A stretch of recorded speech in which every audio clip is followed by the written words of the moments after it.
Bonjour et bienvenue à Pause Bible. Je vous félicite de nouveau de vouloir me rejoindre pour une lecture bien à propos, brûlante actualité. Voilà, nous allons lire encore qu'est-ce qui arrive, qu'est-ce qui est arrivé à notre Seigneur à l'heure de la Pâque, et ce qui a précédé la Pâque, sa mort et sa résurrection.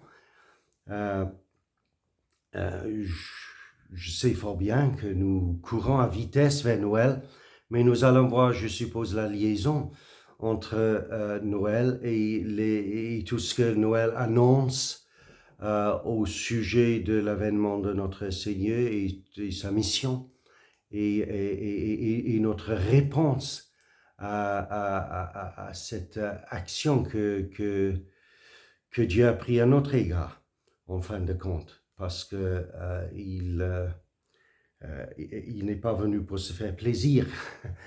Euh, donc, nous, nous revoilà en Marc chapitre 14. Et nous lirons à partir du premier verset jusqu'au verset 11, une assez courte lecture. Comme d'habitude, je lis de ma Bible seconde. On y va? La fête de la Pâque et des pains sans levain devait avoir lieu dans deux jours après. Les principaux sacrificateurs, les scribes, cherchaient les moyens d'arrêter Jésus par ruse et le faire mourir, car ils disaient que ce ne soit pas pendant la fête, afin qu'il n'y ait pas de tumulte parmi le peuple. Comme Jésus était à Béthanie, dans la maison de Simon le lépreux, une femme entra pendant qu'il se trouvait à table. Elle tenait un vase d'albâtre qui renfermait un parfum de nard pur de grand prix, et ayant rempli le vase, elle répandit le parfum sur la tête de Jésus. Quelques-uns exprimaient entre eux leur indignation: à quoi bon perdre ce parfum? On aurait pu le vendre plus de 300 deniers et les donner aux pauvres, et il serait été contre cette femme. Mais Jésus dit: laissez-la, pourquoi lui faites-vous de la peine? Elle a fait une bonne action à mon égard. Car vous avez toujours les pauvres avec vous, et vous pouvez leur faire du bien quand vous le voulez, mais vous ne m'avez pas toujours. Elle a fait ce qu'elle a pu. Elle a d'avance embaumé mon corps pour la sépulture. Je vous le dis en vérité, partout la bonne nouvelle sera prêchée dans le monde entier. On racontera aussi en mémoire de cette femme ce qu'elle a fait. Judas Iscariote, l'un des 12, avait les principaux sacrificateurs afin de le livrer, Jésus. Après l'avoir entendu, il fut dans la joie et promit de lui donner de l'argent. Et Judas cherchait une occasion favorable pour le livrer.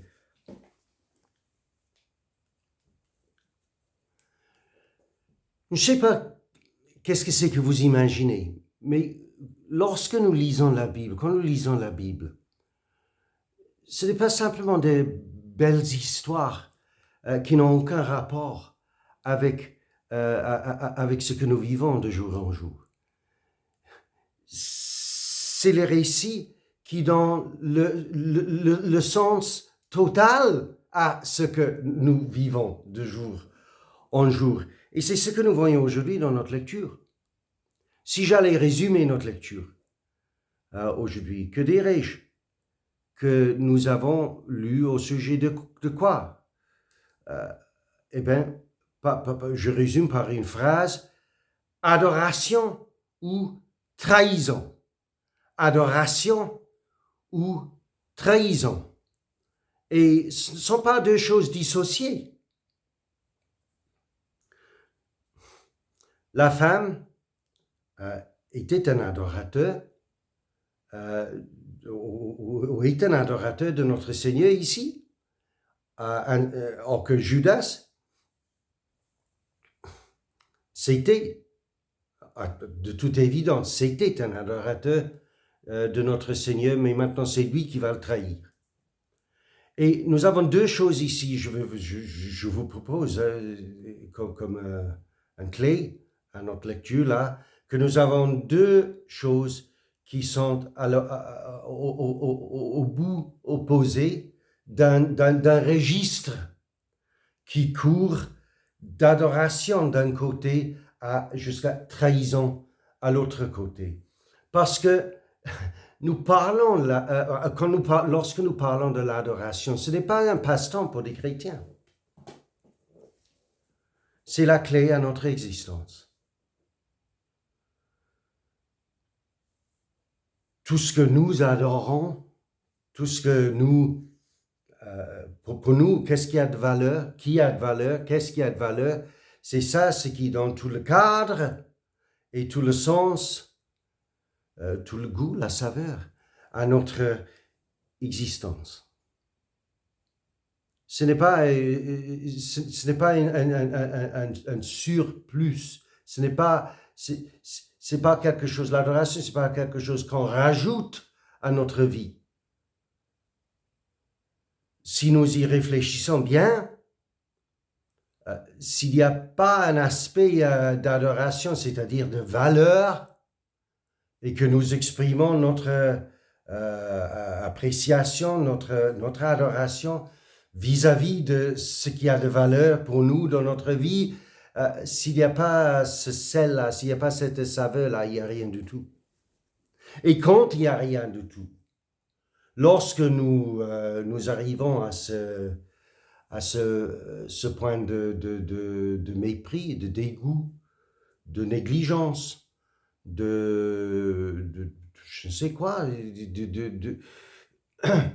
nous pouvons être prêts, ou nous pouvons être sur ce point, sur le registre où si on fait pas attention, on va vers la trahison. Si ce qui est celui ou ce qui était votre amour ne l'est plus, eh bien vous serez peut-être prêt à le désavouer, à le rejeter, à le vendre, à le trahir. Vous voyez, quand je parle de ce registre-là, de l'adoration et la trahison, c'est le même registre, mais d'un bout à l'autre. Bon, avant, nous allons traiter pour nous débarrasser de lui, de celui qui se trouve à l'autre bout, de la trahison à la fin de notre lecture. Dans l'évangile de Jean, nous lisons qu'il tenait la bourse. Et Judas. Et pour lui, on ne sait pas, on ne peut pas, de toute façon, on ne peut pas sonder les profondeurs du cœur de Judas, ni de qui que ce soit.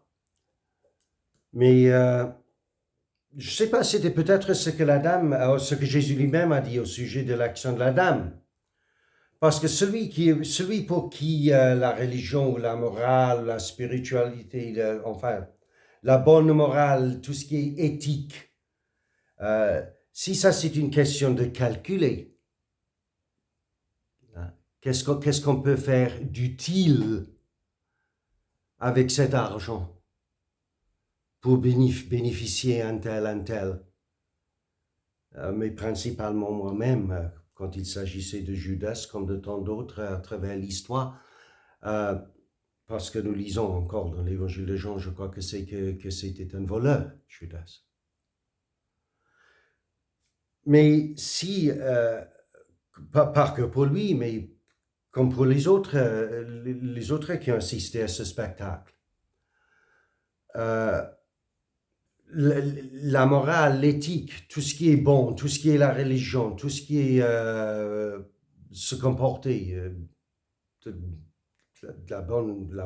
la belle manière, ça s'agit eh bien, on prend l'argent, on fait des œuvres philanthropes, on donne l'argent, donc c'est calculé. Et oui, on peut verser de fortes et de grandes sommes, mais pour faire quelque chose de bien, quelque chose qui va profiter les pauvres. Mais pour ce qui concerne notre dame ici, notre femme ici, c'est l'inverse. Au lieu de calculer, Jésus lui-même, il ne fait pas le calcul quand au lieu de profiter de sa notoriété, de sa célébrité, lui, il ne fréquente pas les gens de bien et les bien-pensants, mais tout spontanément, il me semble, tout naturellement, d'après sa façon, d'après ses habitudes. Jésus, il se trouve où? Et il se trouve pas, il se trouve pas là parce que il veut lui donner une somme d'argent ou il veut faire une présentation. Non, non, Jésus, il se trouve dans la maison d'un lépreux, Simon le lépreux. On connaît son nom, le nom. On l'appelle par son nom. Et Jésus est là dans la maison de Simon le lépreux pour s'associer avec lui. Parce qu'il veut être avec lui. Parce qu'il veut être passé du temps dans la maison de Simon le lépreux. Pour lui, fait du bien, bien sûr, mais par sa simple présence. Parce qu'il n'a pas une forte somme d'argent, notre Seigneur, offrir Simon le lépreux ou sa compagnie. Non, non, non. Il veut simplement lui faire du bien parce qu'il préfère sa compagnie. Il aime sa compagnie. Il veut être avec lui. Il veut passer du temps avec lui. Voilà un autre système de valeurs qui ne fait pas le calcul, mais qui agit spontanément et qui agit, comme c'est le cas avec la dame, avec abandon, profusion, adoration. Elle, surtout pas, elle ne tient pas, elle ne fait pas le compte. 300 deniers de valeur, de parfum. Bon, je vous laisse le soin de chercher, faire vos études pour... il y en a qui disent que voilà, c'était comme un an de salaire pour un tel. De toute façon, nous savons que ça a été quelque chose de grand prix, ce parfum, et elle a tout vidé. D'après les auditeurs, les spectateurs, elle a gaspillé. Quel gaspillage! Voilà qu'est-ce qui caractérise la vraie adoration. C'est gaspillage. C'est mauvais. Ça a l'air d'être immoral. L'immoralité de ce gaspillage. Parce que pour nous qui sommes des gens bien, nous tenons des comptes, nous faisons le calcul et nous préméditons le bien que nous pouvons faire et avec toute son utilité en donnant aux pauvres. Non, de l'autre côté, nous avons la compagnie des adorateurs. Et qui par l'abandon vivent comme ils vivent, agissent comme ils agissent et aiment surtout. C'est pas simplement l'amour de soi, regarde-moi comme je suis bien, oh qu'est-ce que j'ai fait là pour soulager ma conscience en donnant aux pauvres. Non. Quand on aime, on aime. On fait, on agit, on donne avec abandon, par amour pour la personne qu'on aime. Ce qu'a fait cette dame, ce que faisait notre Seigneur avant, en honorant tout naturellement, en honorant Simon le lépreux et sa compagnie avec sa présence, sans en faire du bruit, mais simplement parce qu'il veut être là. Donc, voilà le registre. Donc, la question pour nous, c'est cette Noël. Qui est-ce que nous chérissons? Qu'est-ce que nous chérissons? Comment est-ce que ça se montre, se démontre, s'exprime? Ou qu'est-ce que nous risquons?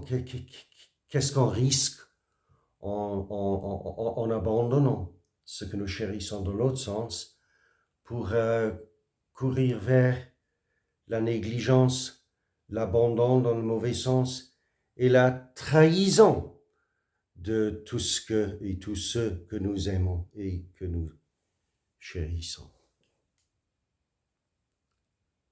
Ça mérite notre réflexion. Je crois que vous en serez d'accord.